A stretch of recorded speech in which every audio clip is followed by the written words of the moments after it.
Good day, everyone. I am Aleha B. Buti from Bachelor of Science in Social Work, 1B. Today, we will be discussing two topics which is the Carper and the future of agrarian reform in the Philippines and the evolution of Philippines taxation. Ngayon ay una nating tatalakayin ang isang mahalagang issue na patuloy na nakakaapekto sa ating mga magsasaka. Ang Comprehensive Agrarian Reform Program Extension with Reforms o mas tinatawag na CARPER at ang hinaharap ng reforma sa lupa ng Pilipinas. Ang pagmamay-ari ng lupa ay isang pangarap na matagal nang ipinaglalaban ng mga magsasakang Pilipino. Mula pa noong panahon ng kolonyalismo, ang hindi pantay na pamamahagi ng lupa ay naging sanhi ng kahirapan at kawalan ng katarungan sa ating mga magsasaka. Ang Comprehensive Agrarian Reform Program o CARP na naglalayong ipamahagi ang mga lupang pang-agrikultura sa mga magsasaka ay nag-expired noong taong 2008. Sa kabila nito, may natitira pang 1.2 milyong magsasaka na walang lupa at 1.6 milyong ektarya ng lupa na hindi pa naibibigay. Noong taong 2009, nilagdaan ni Pangulong Arroyo ang Republic Act No. 9700 o ang Comprehensive Agrarian Reform Program Extension with Reforms o mas tinatawag na CARPER, na nagpalawig ng deadline ng CARP ng 5 taon. Layunin ng CARP na ibigyan ng pagkakataong makatanggap ng lupa ang mas maraming magsasaka. Gayunpaman, naglalaman ang batas ng isang probisyon na nagpapahintulot sa mga kaso na nakabinbin tungkol sa CARP na magpapatuloy kahit na lampas na ang deadline ng 2014. Nangangahulugan ito na maaari pa ring ipaglaban ng mga magsasaka ang kanilang karapatan sa lupa kahit na lampas na sa itinakdang petsa.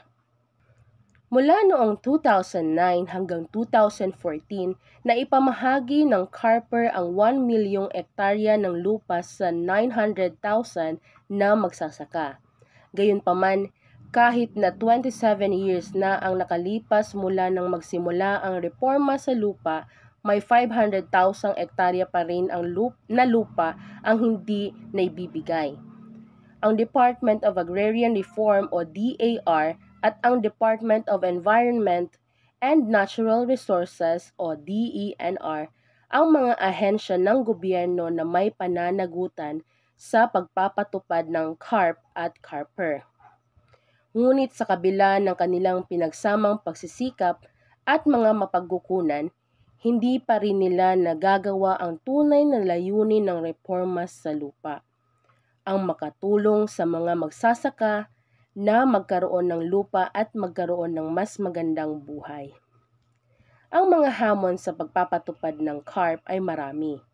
Kabilang na ang impluwensya ng mga mayayamang may-ari ng lupa na ayaw magbigay ng kanilang lupa at ang hindi mahusay na sistema ng pagpapatupad ng batas ng gobyerno na nagreresulta sa hindi maayos na pamamahagi ng lupa sa mga magsasaka. Hanggang hindi nalulutas ang mga problemang ito, panaginip lang ang tunay na reforma sa lupa ng Pilipinas. Para sa mga magsasakang Pilipino, ang pagmamay-ari ng lupa ay hindi lang isang pangarap, kundi isang karapatan na ipinaglalaban nila ng ilang siglo na. Kinakailangan ang pagkakaisa ng mga magsasaka at ng gobyerno upang matupad ang kanilang karapatan. Panahon na upang matupad ang pangarap ng mga magsasakang Pilipino na magkaroon ng sariling lupa at mabuhay ng mas maayos. Now, let's move on to the another topic, which is the evolution of Philippine taxation. At sa ating pagsusuri sa mga isyong panlipunan, mahalagang tingnan din natin ang papel ng pagbubuwis sa pag-unlad ng ating bansa. In today's world, taxation is a reality that all citizens must contend with. This is because governments rely on revenue raised from the people they govern to effectively function and provide essential services. These services can range from public education and healthcare to infrastructure projects and national defense.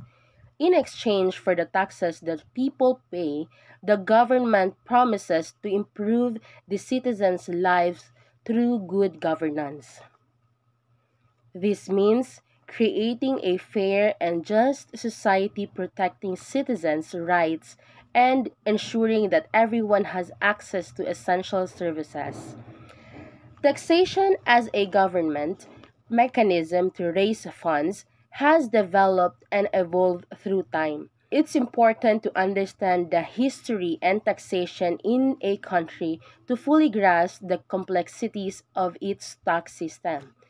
Sa Pilipinas, mahalaga ring tandaan na ang pagbubuwis ay isang mahalagang bahagi ng ating kasaysayan at kultura. Ang pagbabayad ng buwis ay isang paraan para makaambag tayo sa pag-unlad ng ating bansa at sa pagbibigay ng mga serbisyong kailangan ng bawat Pilipino. Mahalaga na maunawaan natin ang kaugnayan ng reforma sa lupa at ang pagbubuwis sa pagkamit ng isang mas maunlad at makatarungang lipunan para sa lahat ng Pilipino. Yun lamang po at maraming salamat sa pakikinig.